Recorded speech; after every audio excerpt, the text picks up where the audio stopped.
வணக்கம். இன்னைக்கு இலக்கண பகுதியில் எழுத்துக்களின் பிறப்பு பற்றி பார்க்கலாம். இப்போ இங்கே பார்த்தீங்கன்னா ஆ, உ, கா, பா அப்படிங்கிற எழுத்துக்களை கொடுத்துருக்காங்க.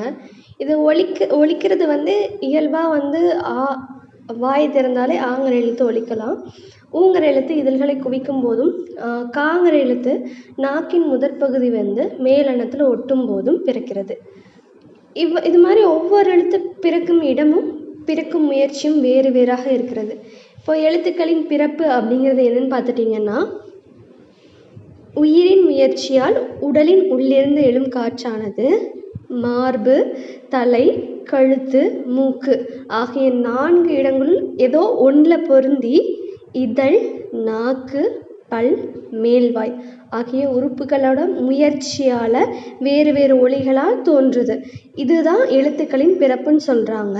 எழுத்துக்களின் பிறப்பை இடப்பிறப்பு, முயற்சி பிறப்பு என 2 வகையாக பிரிச்சிருக்காங்க.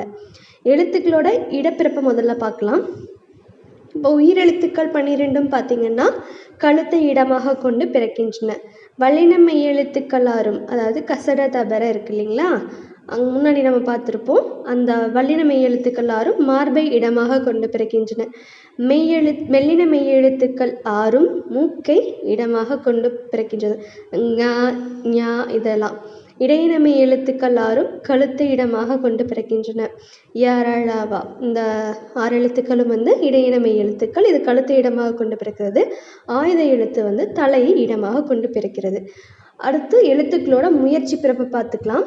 உயிரெழுத்துக்கள் ஆ, ஆ இந்த 2 எழுத்துக்கள்னு பார்த்துட்டிங்கன்னா ஒரு வாயை திறக்கிற மாதிரியான ஒரு எளிய முயற்சியில் பிறக்கிறது. அடுத்து இ, ஏ,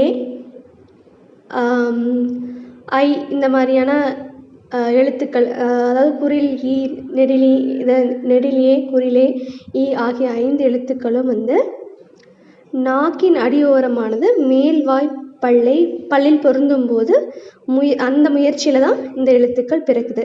அடுத்து உ, ஊ, ஓ, ஓ, ஔ ஆகிய 5ம் வாய் திறக்கும் முயற்சியுடன் இதழ்களை குவிக்கிறது மூலமாக பிறக்கின்றன. அடுத்து மெய்யெழுத்துக்கள் இக், இங் இந்த எழுத்துக்கள் பார்த்துட்டிங்கன்னா நாவின் முதற்பகுதி அன்னத்தின் அடிப்பகுதியில் பொருந்துவதால் பிறக்கின்றன.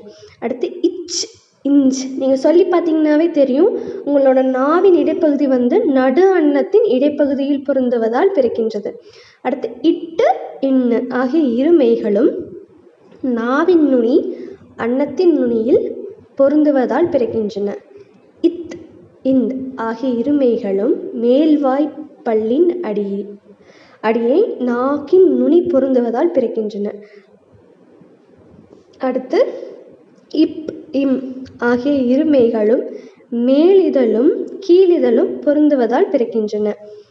அடுத்து இல், இது நாக்கின் அடிப்பகுதி பாருங்க, அது ஈ.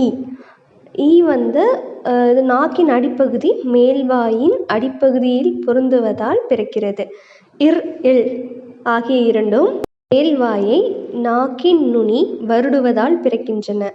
அடுத்து சிறிய இல், பள்ளிக்கு இந்த செவுத்துல இருக்க பள்ளிக்கு வர இல்லை, இது மேல்வாய் பல்லின் அடியை நாக்கின் ஓரங்கள் தடித்து நெருங்குவதால் பிறக்கிறது. அடுத்து பெரிய இல், இது மேல்வாய் நாக்கின் ஓரங்கள் தடித்து தடவுவதால் பிறக்கிறது. அடுத்து பார்த்துட்டிங்கன்னா இவ், இது மேல்வாய் பல்லை கீழுதடு பொருந்துவதால் பிறக்கிறது. இற்று மற்றும் இன் ஆகிய 2 மெய்களும் மேல்வாயை நாக்கின் நுனி மிகவும் பொருந்துவதால் பிறக்கின்றன. இந்த ஒவ்வொரு எழுத்துக்களையும் நீங்கள் ஒழிச்சு பார்த்தீங்கன்னா தான் நம்ம சொல்கிறது புரியும். அடுத்து சார்பெழுத்து. ஆயுத எழுத்து வாயை திறந்தும் ஒலிக்கும் முயற்சியால் பிறக்கிறது. பிற சார்பெழுத்துக்கள் பார்த்துட்டிங்கன்னா தன்னோட முதல் எழுத்து இருக்கு இல்லைங்களா, அவை எப்படி பிறக்குதோ அதே வகையில் அதே முயற்சியில் தான் அந்த சார்பெழுத்துக்களும் பிறக்கின்றன. நன்றி. நீங்கள் அந்த மெய் எழுத்துக்கள் நீங்கள் ஒழிச்சு பார்த்துட்டு ஒவ்வொன்றா உங்களுக்குள்ளே சொல்லி பார்த்தீங்கன்னா தான் அது புரியும்.